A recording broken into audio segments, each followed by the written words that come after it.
Mga bangsamoro ay nananawagan masuportahan ang ating senador na mahal niya ang kanilang pamilya. Ang sabi niya, ang sa atin, save the user. Sino ang user ngayon? Bongbong Marcos. Save the user. Yan ang yun ang sabi. So ngayon, Bongbong Marcos, sumama ka na sa atin mo. Huwag na kayo sa Bulacan.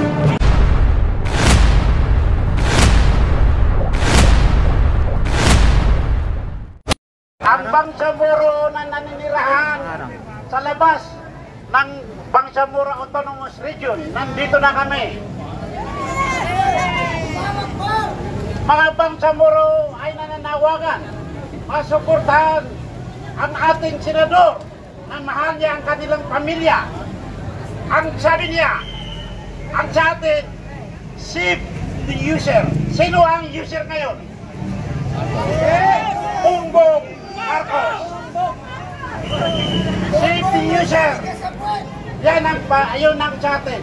So ngayon, Bongbong Marcos, sumama ka na sa atin mo. Uwi na kayo sa Bulacan.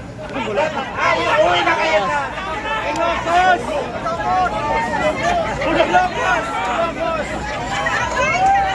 Ilocos. Ilocos. Paway. Ilocos. Ayaw niya ng Bulacan. Bumabaha doon. Yan ang sabi ng ate mo. Mahal ka niya. Hindi porke sinabi niya sa ating sambayan Pilipino na pinakita niya ang kanyang pagmamahal dahil walang tao na nagmamahal sa iyo kung hindi ang kapatid mo na sinabi niya sa iyo. Kasi kapag hindi mo siya sinunod, tinutuloy mo pa ang nasa isip mo, ginagamit ka lang ng mga kasama mo. Ang talang nagmamahal sa iyo, yung ate mo. So umuwi na kayo sa samanga ng kapatid mo. So yan lang ang masasabi namin, mga Bangsamoro dito sa labas ng farm, nagkakaisa para manawagan na umuwi na kayo Bongbong sa Ilocos. Maraming salamat po. Maraming salamat sa ating kapatid mula sa Bangsamoro people sa Mindanao. Bago po magsalita si Congressman King Paras, sabayan niyo po kami sa panawagan ng taong bayan ngayon. Marcos resign! Aristuhin! Sabay-sabay! Marcos resign! Relax. Sabay-sabay daw. Sabay-sabay. Para mas makararating kay Marcos. Ang sigaw natin, Marcos resign, aristuhin, ikulong sa selda 13. Okay? Marcos resign, aristuhin, ikulong sa selda 13. Marcos resign, aristuhin, ikulong sa selda 13. Marcos resign, aristuhin, ikulong sa selda 13. Marcos resign, aristuhin, ikulong sa selda 13. Bigyan natin ng boses mula sa dating naglingkod sa gobyerno ng matagal. Walang iba kundi si Brother Congressman King Paras. Magandang hapon po sa inyo lahat, mga kababayan. Alam ko, gutom na kayo sa katarungan. Matindi na ang galit, lalo na ang dati na niyong nalaman na bangag si Marcos, pinatunayan na ng kanyang kapatid. Mayroon tayong kasama si Vic Rodriguez na kaibigan din, matalik na kaibigan at dating kasama ni Marcos. Pero hinihintay natin na sabihin ni Vic Rodriguez na bangag din si Marcos. Kita mo na, nagsasatotoo ang mga kasama ni Marcos dati. Ngayon, sumama na sa atin, mga kababayan. So, paano pa tayo magpatuloy ng isang panggobyerno o gobyerno na pinamunuan ng isang adik?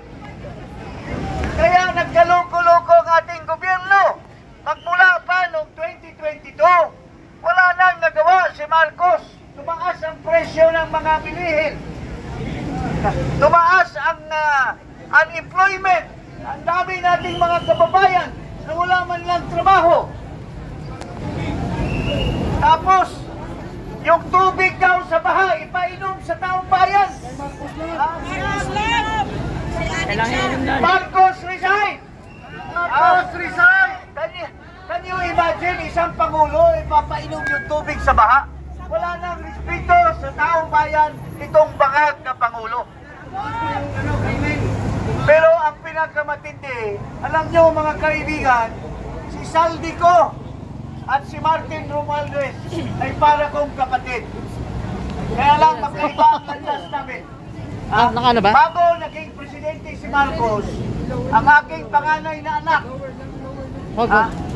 nagpagkasal ang ninong si Saldico, si Martin Romualdez dahil magkaibigan kami. Pero nagkahiwalay kami dahil silang dalawa magnanakaw. Ako, hindi paglita ka niya, bahala ka. Isang kusing sa ating pamalaan.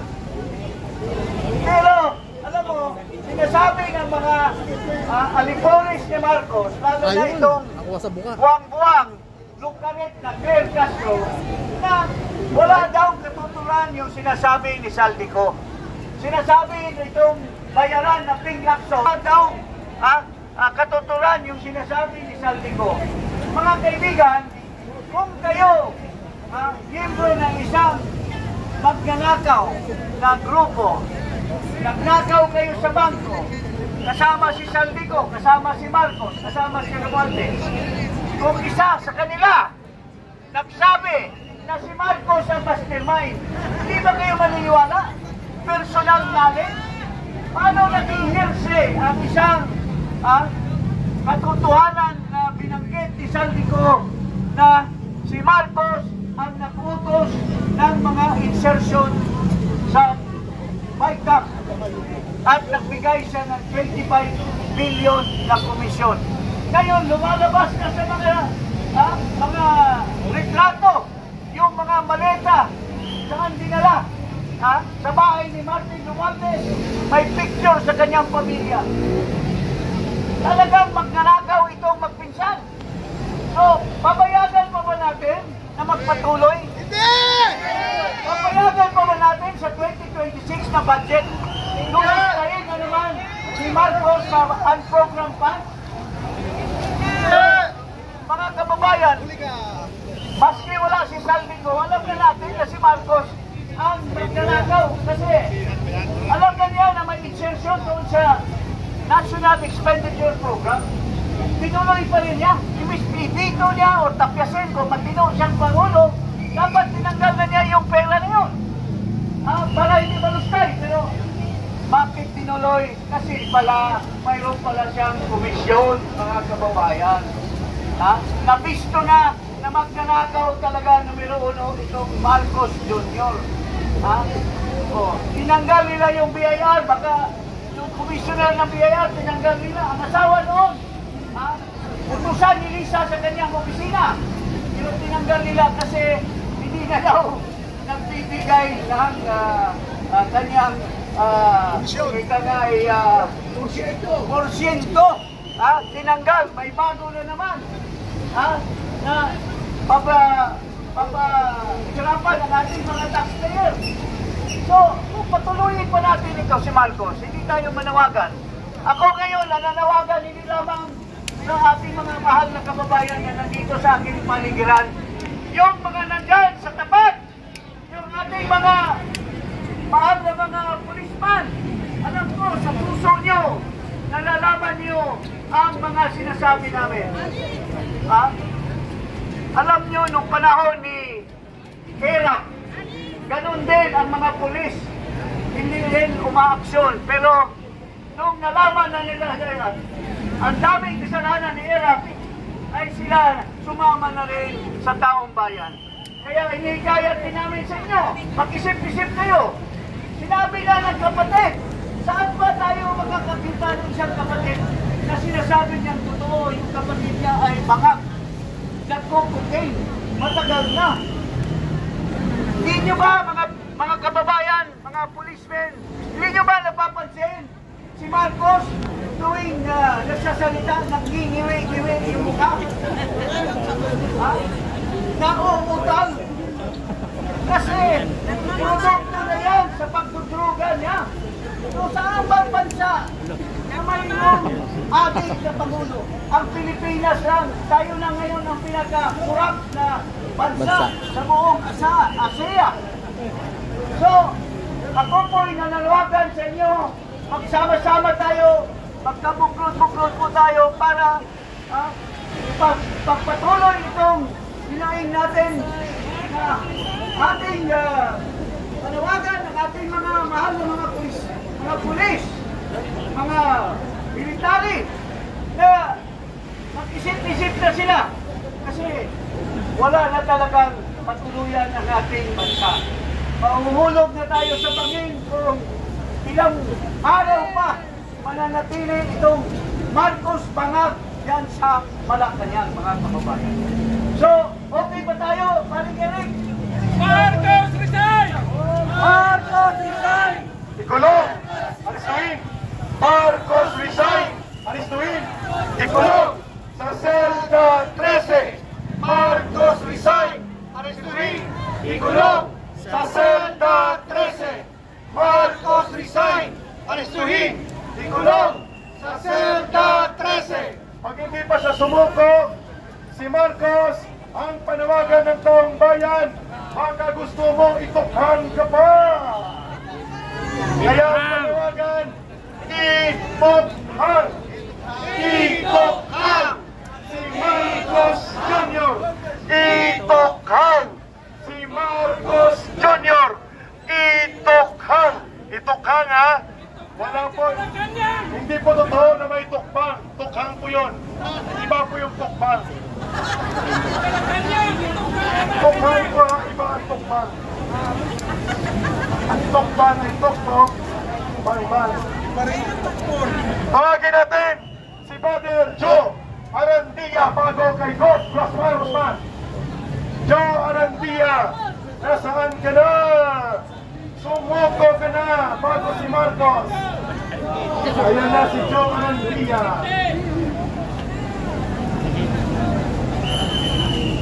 Magandang hapon!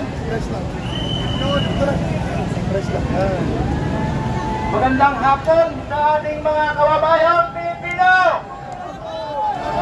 Papayag pa ba tayong manatiling pamumunuan ng isang lider na bangag? Kaya ang ating pong hiling sa ating Pangulo, maawa kayo sa mga Pilipino. Huwag na po ninyong pabayaang maghirap pa kaming mga maliliit na Pilipino.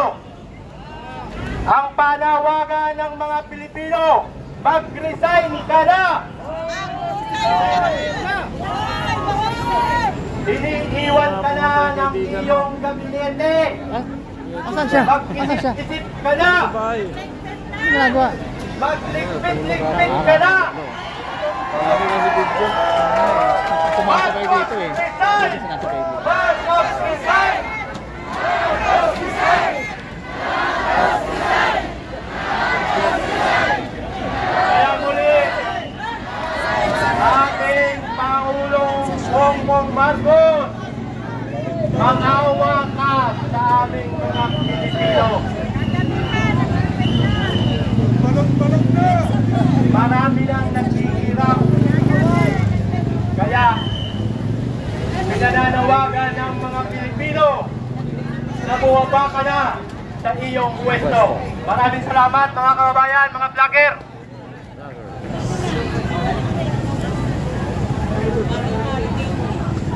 Maraming salamat, Brother Joe Arandia.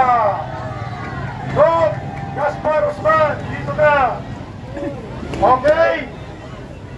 Parang kayo ay nananamlay. Hindi ba rinig? Mga taga-Muntinlupa! Ang sigaw ng taga-Muntinlupa! Ang tao, ang bayan, ngayon ay lumalaban! Ang tao, ang bayan, ngayon ay lumalaban! Ang tao, ang bayan, ngayon ay lumalaban!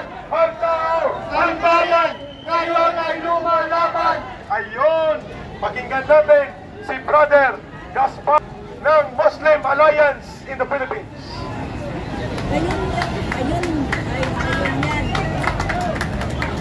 Allahu Akbar! Allahu Akbar! Allahu Akbar! Maraming salamat. Alam niyo, nandito po kami, nagaling sa Mindanao, para sumama sa mga problema na patalsikin, pababain natin ang presidente na Bongbong Marcos. Bakit po natin hinihingi? Alam niyo yung pinalabas ni Maharlika na video na nagsisingot ng cocaine. Ngayon napatunayan ng kapatid niya na siya ay isang adik. Nagpo-cocaine sila. Ano pa ang sapat na gawin natin? Ngayon, Browner, ano pa ang inantay ninyo? Nag-declare na sila na sila ay isang adik. Mga kapatid, inagaw po ang pera ng taong bayan. Alam niyo, yung GA-25, saan ngayon napunta? Saan ngayon ang flood control? Ang flood control ay ginawa na pinagbigay sa kay Saldico, kay Martin Romualdez. Alam